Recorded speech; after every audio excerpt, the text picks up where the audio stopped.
This Week in Richmond is made possible in part by Dignity Memorial, caring for our communities with a network of funeral homes and cemeteries in Virginia and throughout North America. More information about Dignity Memorial's providers is online at dignitymemorial.com. The Virginia Chamber of Commerce, the voice of the Virginia business community, working in legislative, regulatory, and political arenas to promote the free enterprise system. Information at vachamber.com. Virginia hospitals and health systems provide jobs. They support our economy and promote public health. Local hospitals are always open to help people with unexpected health needs. Having a stable healthcare network is vital. Virginia hospitals are our lifeline.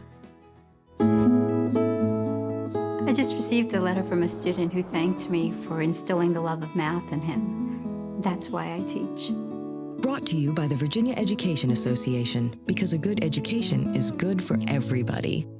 Additional support is provided by these sponsors.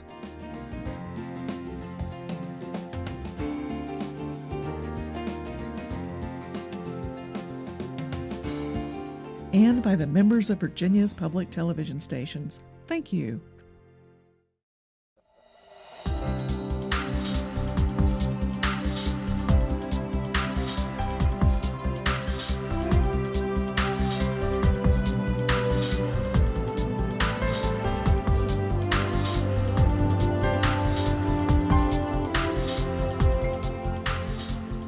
Welcome to This Week in Richmond. I'm holding in my hand a book that I hope that many of you have read and will be reading, and I have the opportunity to talk to the author, August Wallmeyer, and I've known you as Augie for many years. You began working around State Capitol in '72. That was a full decade before I got that opportunity. Well, I was only 6 at the time. Yes, and worked with the Attorney General and worked in television. I've worked representing clients here at the General Assembly, right, and now have written the book, The Extremes of Virginia. Correct. And it has been making quite a hit in certain circles, and we want to broaden those circles because I'll tell you, Augie, before we started, in the late 1960s, I had an opportunity to teach at Bluefield College for 1 year, and one of the books I had the students read was Harrington's book, The Other America. Right. And I wanted to pull that book back out when I read about your book and then when I read it, because while it's Virginia specific, it has that same kind of dynamic data and information in there that ought to really help us all wake up to the extremes. Well, that's a big compliment to be compared to that book. Thank you. Yes. Well, I think that I think it is. I mean, if it was dealing with the entire America, you wouldn't get by with so few pages. Right. But you're dealing with the extremes from Southwest to Southside to the Eastern Shore. And how did you decide to write the book?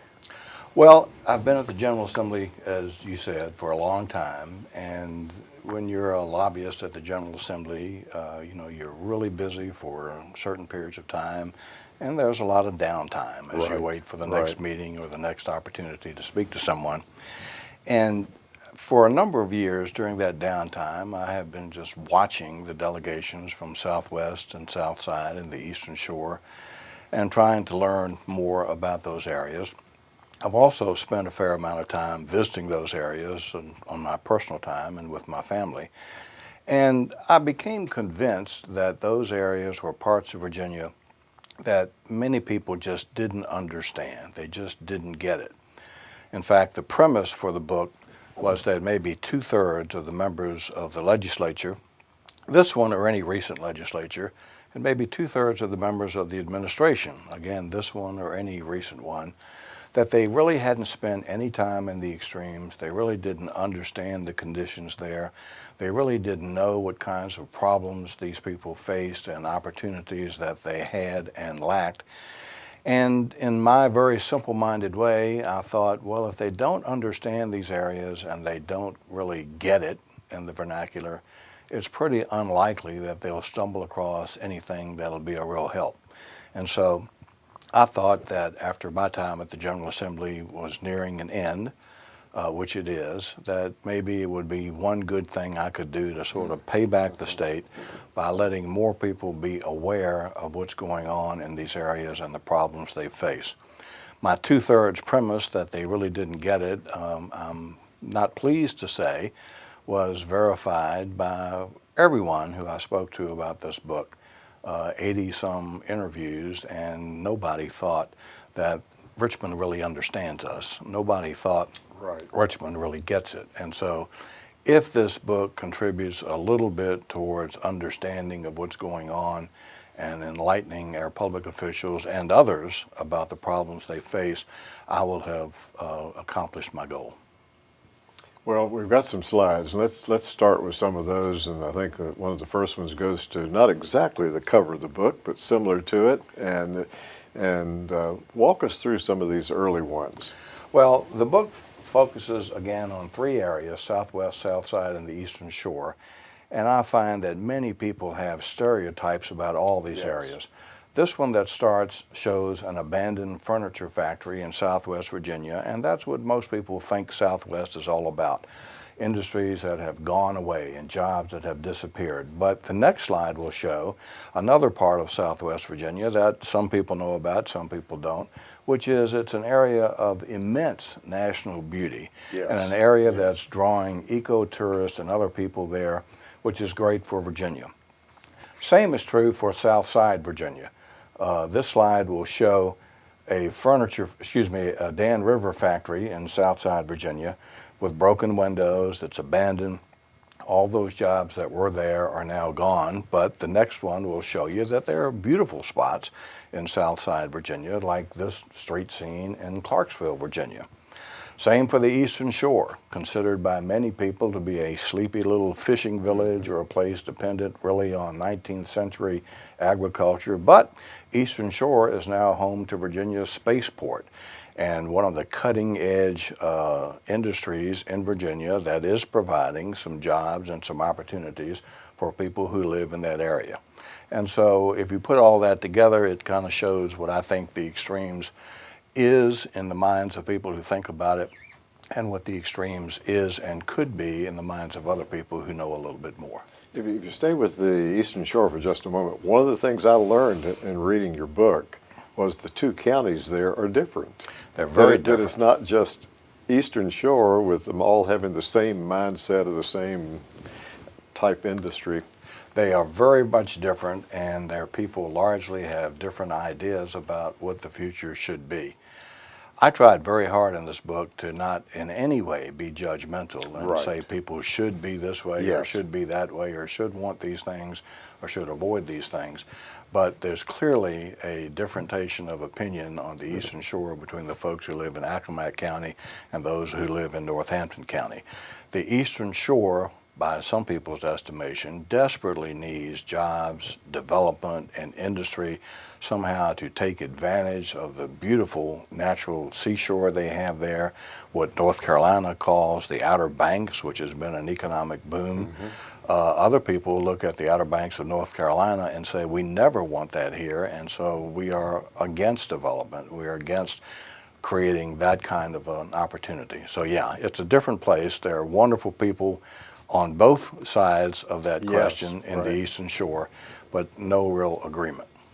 Now, there were certain areas that you focus on in the book, and there may be some other slides that we want to take a look at right now and then to get more into the heart of the book. But I think you have some other slides that we'll look at. Well, this slide is sort of an overview of what I call these areas, the extremes that are extreme in terms of geography. But as these slides will show you, they're extreme in other ways as well. The top line is, in my opinion, the most interesting statistic I've found. In the first 5 years of this decade, people who live in the extremes, the population decreased by over 2%, while Virginia as a whole, the population increased better than 4%. And what that tells you is these areas in the extremes are losing population, and particularly they're losing young people. young people are finding that there are no jobs, not many opportunities, and so to find a way to support themselves and their families, they are literally being forced to flee the extremes and go somewhere else, which I think is a major unknown about the extremes that I hope to expose by using this book. You know, the migration out of those areas for jobs is harder for me to understand now than it was maybe in a couple of decades or a generation ago, because the highways are better. I mean, the 4 lanes and the interstates, I mean, they're better connected. And you've been in economic development, working with clients. It's just hard to understand, and maybe some of the answers are in here in your book about why some of the industries aren't locating in those areas. Highways are for sure better. However, they're not yet good enough in the minds of economic development people in many industries to support major locations of industries there.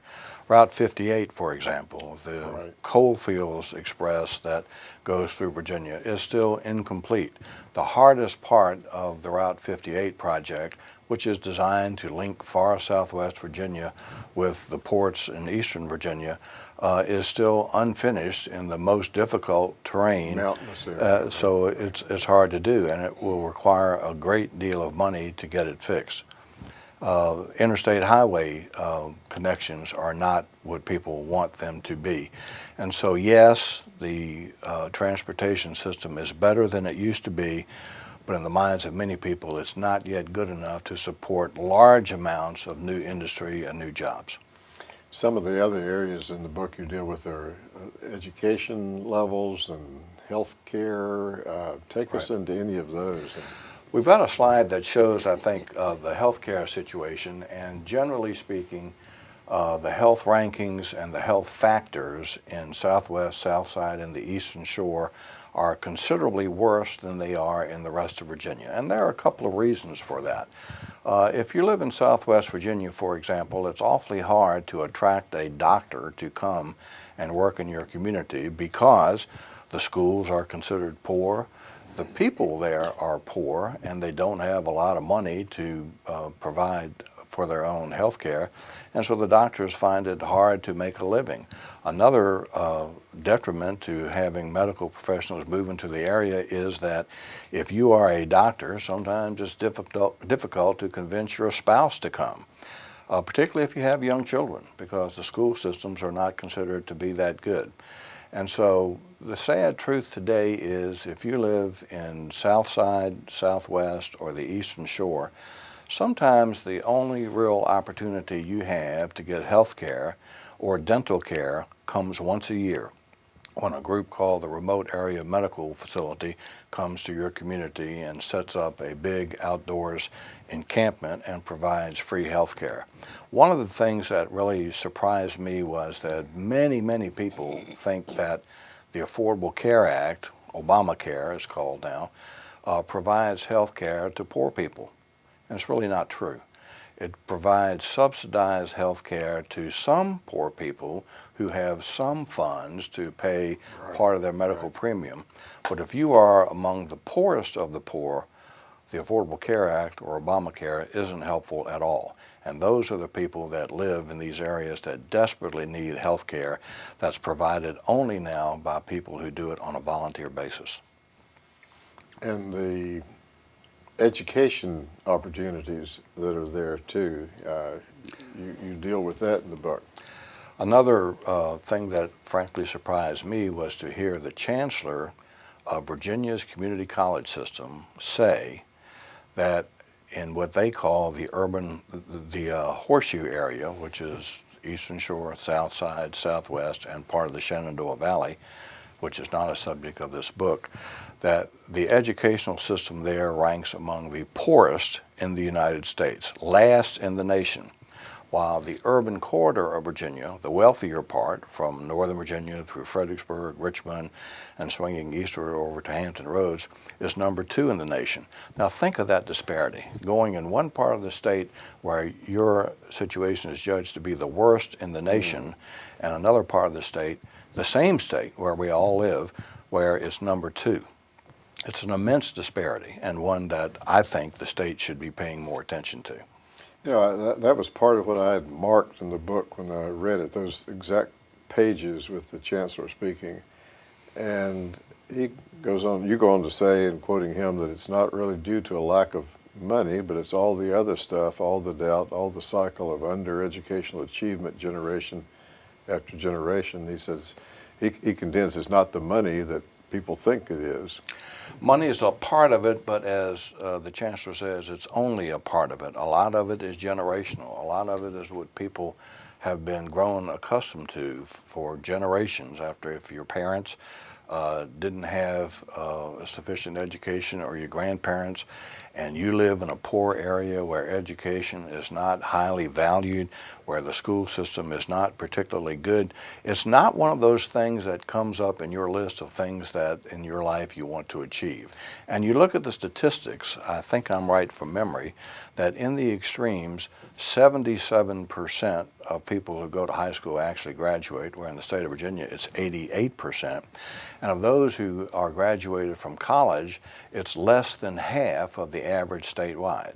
And so without that foundation for a good education, these folks really start off with a couple of strikes against them. That's something that I think Virginia could do better. The chancellor is right, it's not just money, but money is a part of it. And more money, more teachers, better incentives to encourage teachers to live and work and educate in the extremes would certainly help. You know, back in my earlier generation when I lived in Southwest Virginia, the ones who maybe dropped out of high school or ones who didn't go to college could get a good job in the mines. And so that there probably wasn't that kind of movement out, except when they were on strike, and then there were times like that. But other than that, there were good paying jobs that just aren't there now. That's exactly right. Coal mining has decreased, I think it's 67% in Virginia in the last few years. There are some people who are real advocates of coal mining who claim that coal mining is going to come back. President-elect Trump has said that's going to be one of his priorities. Other people in the energy business say the day is gone, that's past, that the current abundance of cheap natural gas on the market, a domestic fuel, means that coal mining will never come back. So are there some coal mining jobs in Southwest Virginia still? Yeah, a few, but not many. And my view, and the view of people that I've talked to, is they are unlikely to be the savior that people want it to be. But these things change. In Southside Virginia, home of furniture and textiles and some coal mining, 50, 60 years ago, that was the economic engine of Virginia. That's where people went to get jobs. They paid more in taxes and really supported little backwater areas such as Fairfax County. Now think about the change that's come about in our lifetimes. Fairfax now is one of the big economic engines of Virginia, where Southside has very little in the way of current manufacturing jobs. There are efforts there in Southside and in Southwest Virginia and the Eastern Shore too, to make that better and to try new things and new initiatives, and we all hope they succeed. But today, that economic engine of Virginia is no longer in Southside. Those jobs are no longer there. And Southside is a good example of why the educational component is so important. Many people told me in Southside that if you worked at a furniture factory, for example, and for whatever reason you lost your job at 8 o'clock in the morning, you could be hired and have another job, maybe a better job, by lunchtime. And that was for people who didn't have high school educations. Those days are gone now. Those days are gone, and I think will never come back. One of the other key parts of the book is the opioid issue, which is certainly hot here at the state capitol being addressed, and they need to read the extremes to read about the problems with opioids there. Opioids is a huge problem across the country, and opioids, and especially methamphetamine, are huge problems in Virginia. In Southwest Virginia, the methamphetamine situation is so bad that the state police frankly can't keep up. This statistic, I think, is frankly amazing. 4% of Americans consume 85% of the world's opioids. And yes, the opioid epidemic has gotten more publicity from a range of sources, including my little book, and that's good. But just yesterday, the Centers for Disease Control said despite all those efforts, the rate of opioid deaths, overdoses that result in deaths, is still up now from what it was the last time that they measured. So it's a huge, huge problem. The state police frankly say that if they tried to lock up all the people abusing methamphetamine, they couldn't do it. There would be too many orphaned kids. There's just nowhere to put them. That's something that I think Virginia could do more about. We have drug treatment centers now, but the experts tell me that the drug treatment centers don't keep addicts long enough to overcome the chemical and physical dependency of being addicted. And so what happens is you might get busted, you might get arrested, you might go to a treatment center if the judge is so inclined, but if you only stay a very short period of time, you come back home, or your neighbors, your friends are making methamphetamine themselves. It's the do-it-yourself drug, and you get back into the drug culture. The recidivism rate for people who are meth addicts is 93%. Think about that. If you're a meth addict and you go to treatment, the chances of success, 7%. We should be ashamed of that. We can do better. Yeah. Augie, before our time gets out, the last 3 minutes or so, there's, I know, another slide that we want to get to that talks about the taxes, the money, and it compares. Sure. And let's key in some on that, and then anything else that we need to mention before the show's over. I've tried in the book to suggest that there are two main reasons, frankly, to care about this, even if you don't live in the extremes. One is what I call the do-gooder argument. Right. The argument that we shouldn't write off 10% of our people in Virginia and let them face these substandard educational opportunities, these horrific drug problems, the lack of employment, and so forth. The other, frankly, is pretty cold-hearted. It's money. If you look at this chart that shows the amount of taxes paid by the different regions of Virginia, you will see that Northern Virginia pays more in taxes than it receives in services by a large amount, by $1,300 for every man, woman, and child in Northern Virginia. And so in addition to the do-gooder argument, there is a financial reason that I think Virginians should care and be concerned, which is that if we can do more to prop up these areas, to create new opportunities for them, to give them long-lasting and permanent solutions or improvements to these problems, it's in their financial self-interest to do so as well. Well, I think that one really shows it in really graphic ways. What else would you say in the closing couple of minutes? What's another part of the solution? What can be done? Well, I think what I have tried to do in this book, frankly, is to start a conversation. That's one reason I'm so happy to be here today, to help get the word out. I think what we can do is engage a wide variety of people in government, the legislature, the governors, the administration, the secretaries, but also people in civic groups, people in churches, people in synagogues, people in the social services industries, to start a new conversation about what's wrong in these areas that needs to be fixed and what's right about these areas that needs to be preserved. And I think the second part of that is very important. But in addition to that, and to starting this conversation, I think we need to recognize that these are very hard problems, but that they're not problems that are insoluble. These are problems that can be fixed. These are things that government and people of good faith working together can attack and make it better. Is it possible in my lifetime or yours that all these problems will be fixed and done? No. Is it possible we can make a difference and make things better so that the next subsequent generations have a better chance? I think the answer is yes, and I hope this book is a springboard to have people understand that and start. I hope so too, and I'll give fair warning to any gubernatorial candidates, lieutenant governor candidates I'll have an opportunity to talk with. I'll be asking them, what do you think about the extremes of Virginia? Well, and that's I think great. They need to be able to answer. There's a small portion of the population there, not that many votes as some would say, but they need to know. Augie, thank you very much for being on Thank This you, Week in David. Richmond. My pleasure. Thank Thank you for the chance.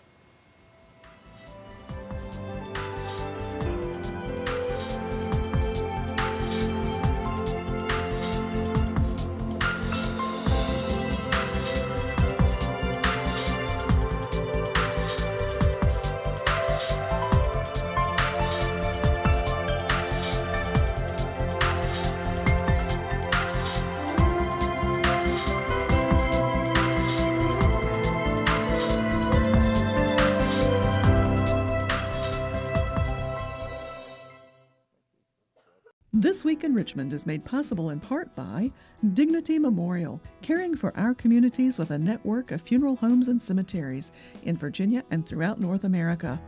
More information about Dignity Memorial's providers is online at dignitymemorial.com. The Virginia Chamber of Commerce, the voice of the Virginia business community. For jobs, the economy, and public health, Virginia Hospitals, our lifeline. The Virginia Education Association, because a good education is good for everybody. Additional support is provided by these sponsors.